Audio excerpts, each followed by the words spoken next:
Straight all day. You're now tuned in to the show where you learn the discipline to show up day after day, to do the work, the confidence to put yourself out there boldly and authentically, and the mental toughness to continue showing up, doing the work, putting yourself out there even when the success you have expected to achieve is yet to be achieved. And on top of all this, you get a huge dose of personal initiative, which is the go-getter energy that moves anyone out there, including you, to go and make things happen instead of waiting for things to happen. We put all this together in one bundle, one package, one mindset, one method, one philosophy. This show, this masterclass that is called Work on Your Game. My name is Dre Baldwin, also known as Dre All Day, and welcome to the show. Today's topic: everything ain't for everybody. You should already know this, but I want to make sure that I'm emphasizing it now because this is a sister class to the recent masterclass called Does Talent Matter? And of course, talent matters. You didn't know talent mattered for success. That was episode 1442.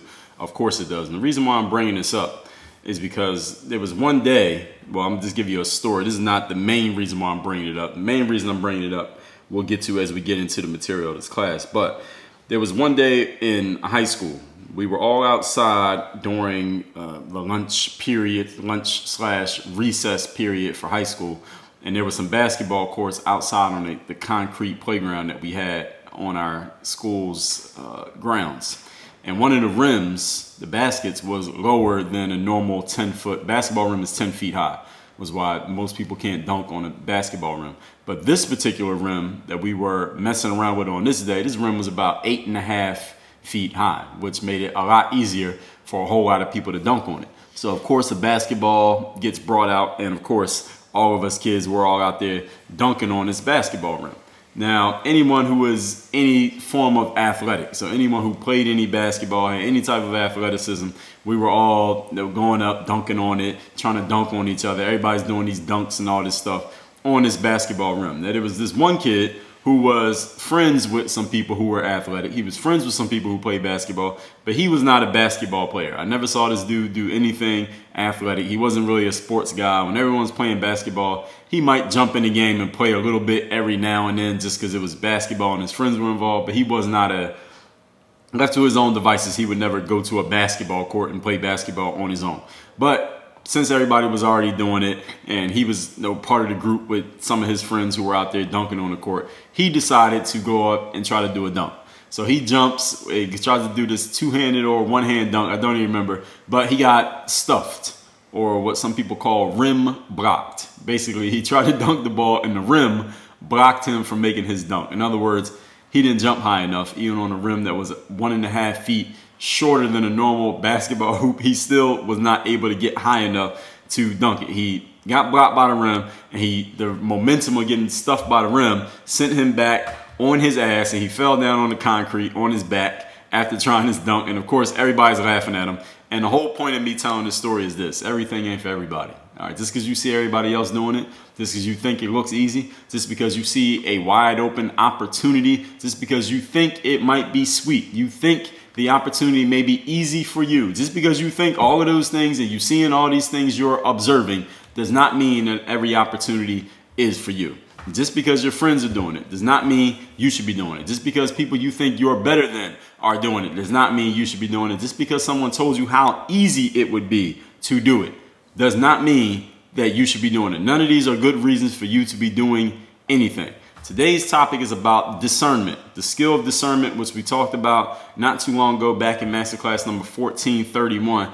It's about discernment and you understanding that you cannot and should not try to do everything that you see. It is about conversely, identifying your natural skills and your natural inclinations and focusing on those to the exclusion of everything else. So it is not about, let me go and do this, or let me do this too, let me do this too. It's not adding more and more and more to your plate just because you got a big plate.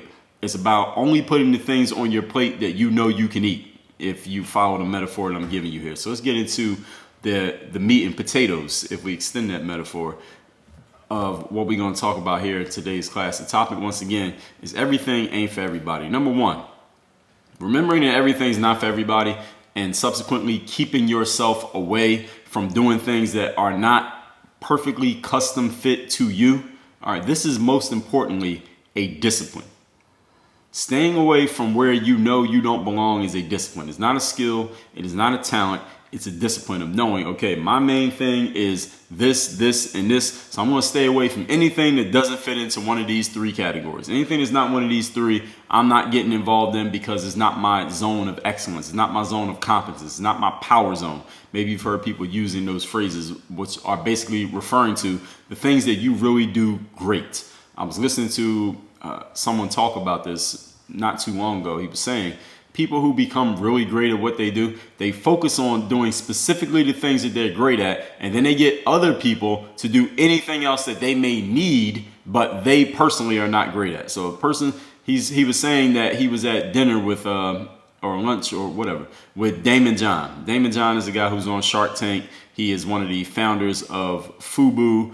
And he's very well known. You look on the internet, you could probably find a lot of stuff about Damon John. Maybe you know who he is. But Damon John is dyslexic, which I didn't know that he was dyslexic. But this guy who was talking about him said he was at lunch with Damon John, and Damon John handed him the menu and said, well, let me know what we're going to eat, because it would take me 45 minutes to read this menu. Damon John couldn't read the menu to even order lunch for himself, but this guy has done billions of dollars in revenue and sales in business, and obviously a very successful entrepreneur. He's on Shark Tank investing in multiple businesses all the time, but he's not even able to read a lunch menu at a restaurant. So how was he able to become that successful? He didn't even have that, what many people will call a quote unquote basic skill. Is because Damon John could go hire somebody who can read a lunch menu, or go keep somebody around who can read a lunch menu. So Damon can, instead of focusing on trying to get better at this thing that he's obviously not that naturally great at, he can focus on doing the things that he is naturally great at and make those strengths stronger, instead of trying to improve on so much what many people would see as a glaring weakness. Again, maybe you may see that as an extreme example. I don't think it's that extreme. I mean, if you're dyslexic, you're dyslexic. If it takes you 45 minutes to read, then that's how long it takes you. I don't know how much he can improve that. I have no experience in that area, which is why I'm not going to go so deep in it, because, again, that's not my zone of competence. But being in your zone of competence, staying away from where you don't belong, this is where you're great. In your zone of competence, rather, the other side of it, your zone of excellence. You stay doing the things that you both enjoy doing, because you probably do things better when you enjoy doing them, and that you're actually good at, because you'll get better results when you're doing something that you're actually good at, and you actually want to do more of them, because if you're good at something and you enjoy it and you're getting results, you'll probably want to repeat that. Would you agree? Think of something in your life that you're, number one, good at, number two, you enjoy, and number three, you're actually getting positive results from doing it. You probably are doing that thing right now. You probably find some time to do it every single day. And if you're not doing it, you're thinking about when the next chance is that you will get to do it, simply because that's where you belong. That is your zone of excellence. That's your zone of competence. You do not have to force yourself into doing a whole lot of other things that may not fit into your zone of excellence or zone of competence, because, again, first of all, it's going to be draining on you, because you're going to be trying to do something that you're not that great at. Secondly, it's a waste of resources, because you could be putting your time and attention towards what you're great at, which will produce a higher ROI than things that you're not great at. And number three, it's an irresponsible use of your resources and time, because you could just as easily, the same effort and energy it takes you to go and try to do something that you're not that great at yourself, you can go find someone or something else that can take care of that zero. We talked about in masterclass 1446, fixing your weaknesses, how to stop multiplying by zero in life. Just because you have a zero in your life, for example, Damon John being dyslexic and he couldn't read a lunch menu, he could have fixed that zero by, I don't know, going to some classes, taking some online courses, and figuring out, hiring a coach, figuring out how he can learn how to read. So instead of taking 45 minutes to read the lunch menu, maybe he could read it in 5 minutes instead of 45 minutes. Maybe he could have done that and improved that skill for himself personally, if that's what he was so inclined to do. But instead, I would assume, and I'm just taking this story from what I heard this guy say. I never heard Damon John say this. I don't know Damon John. Instead, he could have done something like, how about I just go hire somebody who will just come with me everywhere I go, or I'll bring my wife or my girlfriend or one of my kids or one of my business partners, and every time there's something that needs to be read, I'll have them read it. So I don't even have to worry about that. So he's still fixing the weakness. He's just doing it in a different way. Instead of figuring out himself which will take away his time and energy from the things that he would be doing in his zone of excellence. He said, let me just outsource this problem to another person, let them handle it. Maybe I got somebody around me who's just an excellent reader. They love reading lunch menus. So let them do what they're excellent at. I'll do what I'm excellent at, and we both win by the synergy. I do what I'm great at, they do what they're great at, and everybody is winning. Win-win situation. This is just a way of thinking, ladies and gentlemen. This is a tactic, not even a tactic. This is just a mental model that you can start applying immediately.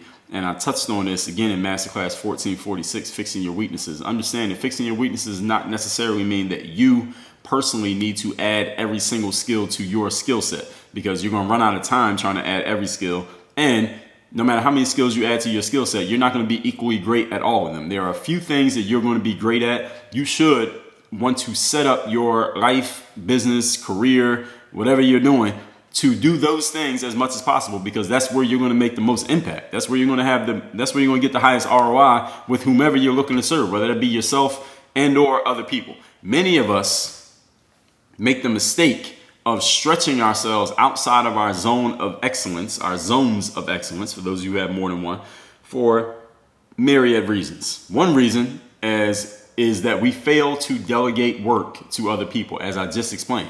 Damon John delegated the reading of that menu to his friend who he was at lunch with that day. Now, if he was at lunch with somebody else, he would delegate it to them. You might think, well, Dre, what if Damon John was out by himself? Now, he needs to figure out something to order. It would take him 45 minutes to order. He'd probably go hungry trying to figure out what's on the menu. No, you know what he would have done? He would have handed the menu back to the waiter or the waitress and said, listen, tell me what's good on that menu, because I'm dyslexic and it'll take me forever to read it. And then whatever you recommend, give me three recommendations. I'll pick one and then I'll go ahead and order that. So delegating, ladies and gentlemen, does not necessarily mean you have an employee who's working for you and you're paying them X number of dollars. Delegating just means giving somebody else a job. Instead of you doing it, let them do it, and it gets done for you either way. All right, so delegation does not necessarily mean you have to have a bunch of people on your payroll. It just means give somebody else the job instead of you trying to do the job yourself, because it might take you forever or you might not know what the hell you're doing, but they do. Second reason why we find ourselves stretching outside of our zones of excellence is that we think we need to do what we see everybody else doing. And this is a very, very, very bad idea. Now that I've given you a moment to reflect on what I just said, let me say it again. This is another reason why we find ourselves trying to do what we see everyone else doing. The reason is we just think, because we see other people doing it and we see the opportunity and we see that it maybe because it looks easy, maybe because it's somebody that we know, maybe we think we could do it better than person A, B, and C. We just go jump into it because it just looks like the opportunity's there. We're like, hey, I could do this. The opportunity's right there. It's right there in front of me. This is a very bad idea. It's a very, very wrong reason to go do something. It's because we see somebody else doing it. We all have unique zones of competence. Everyone who's listening to my voice right now, you have a unique zone of competence. Now, whether you are working in that zone or not, the majority of your time, I don't know. You know if you're working in your zone of competence, and you know when you're not working in your zone of competence. But understand, you need to figure out what it is. You need to find it. You need to identify it or re-identify it or reconnect with it. And I talked about reconnecting with your instincts and gut feelings just in the last masterclass, 1448. But you need to figure out what it is, and that's where you need to be at. You need to design your life, career, work, business, everything that you're doing. Make your goal to design your life around staying in that zone of competence, and then you can delegate everything else that you need done in your life. And it is possible for that to be done. This thing right here that you're listening to, audio, video making, this is my thing. This is what I do best. This is one of my zones of excellence. I love, for example, rap music, but I don't have any bars, as they say. Rap fans say bars. That's when somebody's just really good at rapping. I have no bars. So you're never going to hear me rapping, even though I'm on a microphone all the time, even though I have an audience, and even though I have cameras. You're never going to hear me rapping because I don't have any bars. That's not my thing. My thing is to do it this way. And there are other people out there who should be spitting bars, and they shouldn't be podcasting. They shouldn't be making videos. They shouldn't be talking about personal development, because that's not their zone of excellence. Everybody got to stay where they belong. Right? You don't hear Jay-Z doing a podcast, right? You don't hear Drake talking about personal development. They do the things that make them great. And when everyone stays in their proper lane, at least when it comes to their zone of competence, everyone wins because we get the best of each individual. You understand that? So you must learn to, and this is what I call appreciate but not participate. And that's a quote. That's a Dre-ism right there. Appreciate but not participate. I appreciate rap, but I'm not going to participate. I appreciate people who build buildings, but I'm not going to try to build one myself. I appreciate people who pave new roads. You know, when there's a street in your neighborhood that's all beat up and has been worn down for years, and then finally you see the crew out there and they got to block off the street for maybe a couple days, and then they tear up that road, and then they repave it with this new road, and they put the new lines on there, and then when you drive on it, you're like, damn, this is really nice what they did. It's like that fresh black asphalt, and then the yellow lines are fresh yellow, or the white lines are fresh white, and they look so good. It's like, damn, I'm glad they did that. It was kind of inconvenient for the couple days the road was closed off, but you're glad they did it when you finally see the finished job. Now, you can appreciate that. Doesn't mean you need to go out and become a pavement expert. Appreciate, but not participate. Point number 2. Today's topic is everything ain't for everyone. The saying is, the riches are in the niches. Any of you who works in marketing or any type of online sales, and in case you didn't know, everybody who's watching this is in marketing in some form or another. And many of you are probably in online sales as well too, because if you could sell offline, you might as well sell something online too. Question is, with this in mind, the riches being in the niches, what can you do that nobody else can do? Or that only a small number of people can do? What is that? Where can you corner and own the market within your zone of expertise? Where in your zone of expertise, your zone of excellence, can you do something or represent something or bring something to the marketplace of the world that you will have very little competition, but at the same time there are a bunch of people who need it, want it, and would actually see value in it? Where's the intersection of a niche that eliminates a lot of competition, but at the same time you're really good at it, and at the same time there are people who want it? When you find something that matches all three, you got yourself an opportunity.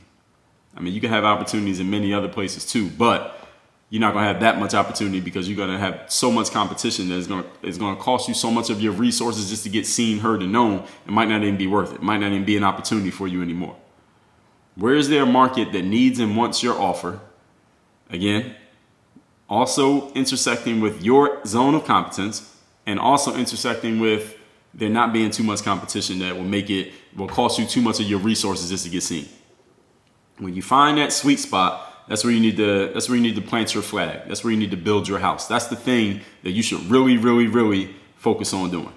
And it doesn't mean you have to go and find something new. Let's say you're doing something that could be seen as very general, such as, let's say you work in SEO. You help people search engine optimize their websites or their businesses and help them get seen on the internet. That is valuable. Is that valuable? Do people want that? Absolutely. There are people who want that. Are there people who will pay for that? Absolutely. There are a lot of people who will pay for that. Now, could you be excellent at that? Let's assume that you're excellent at it. So now we got 2 out of 3. Now the third one, is the competition eliminated there? Hell no. There's so much competition for you to even get anybody to even notice you as an SEO expert that it might not even be worth it to dive into it. But you're like, damn, well, Dre, that's my zone of excellence. What am I supposed to do? Just not be excellent? Go do something that I'm mediocre at? No. What you need to do is figure out a niche within that area that will eliminate a bunch of competition. So instead of just being a general SEO expert, you can say, I'm an SEO expert for professional speakers. I help professional speakers rank on the first page of Google. Or I help people who sell cell phones get on the first page. Or I help people who are architects get their new buildings, their new construction on the first page of Google. Or I help you get seen more based on certain searches, based on where you are locally through Facebook. So figure out where you can niche down, so to speak, in what you do if you're in a very generalized area so that you can eliminate competition while still being in your zone of genius and there's still being a market of people who would actually see value in what you're doing. Because if nobody sees value in what you're doing, you can't help anybody. And if you can't help anybody, you can't truly call yourself a success. Success is not just about what you do for yourself, but at the same time, it's hard to do things for yourself when you're not helping anybody else, because how are you going to get any return? Who's going to give you the return if you're not helping anyone? People give you a return when you're doing something to help them. So even though you may start out with selfish aspirations, such as you want to help yourself, it's completely fine. But the only way you can help yourself is by somehow, some way, helping other people. Because when you help other people, they will, knowing that you're helping them or knowing that you could help them, they'll give you what you want, whether that's attention, money, fame, love, admiration. Now you're helping yourself by getting what you want, but you're only getting it through helping other people get what they want. So even if you're not that altruistic of an individual who just wants to help people, you still will help people in the process of helping yourself. So it works either way. So it may take some time and effort for you to figure out where that niche is, what that main thing is for yourself. But understand, when you can niche down and get really specific in how you can help other people, that's when you can create a ton of value for yourself, and it's going to create value for other people because they're going to see you as the specialized expert in that area, and all roads will lead to you. As the example that has been used before, and I'll use it here as it goes, people ask you, well, if your back was hurting, where would you go? Would you go to a general practitioner doctor, or would you go to a chiropractor? Of course, you would go to the chiropractor. Why? Because the chiropractor specializes in the area in which you have a specific need. Genius, ladies and gentlemen, shows itself not in doing everything well, but in doing only a few things and mastering those few things. That's what makes you a genius. Point number 3. Today's topic is everything ain't for everybody. So here's the question. How do you know when something isn't for you versus when you're just not good at it yet, but you should stick with it and just work on your game, and you could get into your zone of excellence in that place. But right now you're not in your zone of excellence. So myself, for example, when I was playing ball, when I first started playing, I didn't have much success. I could have said, hey, this is just not for me, and moved on like I did with baseball, but I stuck with it and I eventually brought basketball into my zone of excellence, or brought myself with basketball into a zone of excellence. So how do you know the difference? Well, what you'll have to do is put the time in to see, and you have to listen to your instincts about whether or not to stick with it or move on. You got to do both. When you're trying to figure out, you just started with something, you're not sure, you know for sure that you're not excellent at it yet. You know for sure that you don't have a marketable skill at it yet, but you do enjoy it. You see some promise in it. You think this could be your future, but you're not there yet. You are not at the future yet. You're at the present. And the future may be a little bit of time, effort, and results away. How do you know if you're in the right place or not? How do you know you should stick with it or not? 2 things you got to do. First of all, you got to put the time in. You got to put the work in. There is no shortcut to this. Even though there are a lot of people online these days who will sell you a shortcut, all they're really selling you is some bullshit. What they're selling you on is believing that there's a shortcut. But I'm telling you here, there is no shortcut. So when someone tries to sell you a shortcut, know that all they're doing is just hustling you for your money. Now, you may be dumb enough to do it, to fall for it, but you shouldn't be, because I'm telling you right now that that's not what the game is. All right? Well, that's the game for them. That's not the game for you. So you got to put the time in to figure out what actually is going on there, what skills you need to develop, and see how much you really love it once you get knee deep in it. And at the same time, you got to be listening to your instincts about whether or not you should move on, or if you should stick with it because you're in the same place. There is no black and white answer to this question, just in case you were wondering. There is none. If you want somebody to just tell you, all right, stick with it or give it up or go find something out there, there is no black and white answer. All right, and there never will be.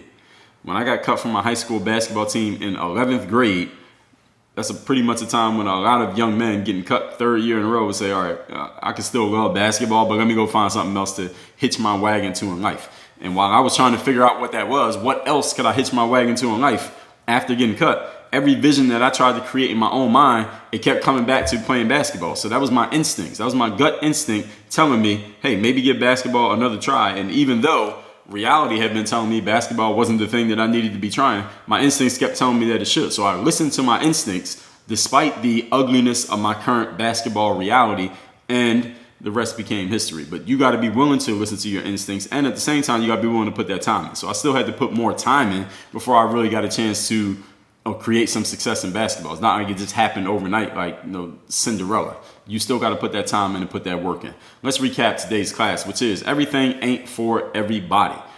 When I told you the story. In high school one day at lunchtime, everyone was dunking on this low basketball rim. This one guy who never played basketball, was not an athlete at all, he decided to give it a try. got rim blocked trying to dunk, fell on his ass, everybody laughed at him. The point is, he shouldn't have been trying it because he knew he couldn't jump. He wasn't an athlete at all. He should have stayed standing on the sideline and looking cool like he normally did. Just because your friends are doing something does not mean you should be doing it. This is about discernment and knowing that you cannot and should not try everything that you see. Learn to identify your natural skills and inclination and focus on those to the exclusion of everything else. Point number 1. This is most importantly a mental discipline. Staying away from where you don't belong. Stay in your zone of excellence, where you are great, you're doing the things that you like, and you want to do more of, and you're producing results. That is your zone of excellence. Many people stress themselves out of that zone because one reason is we don't delegate to other people. Another reason is just because we see other people doing stuff, and with the internet, we can see everything that everybody else is doing, so we fool ourselves into believing we should do it just because other people are doing it. And you might be watching somebody who's a high-level professional or a very natural talent who makes it look easy when it's not as easy as it looks. And this could lead you down rabbit holes that you should have never went down in the first place, then you get eaten by a snake.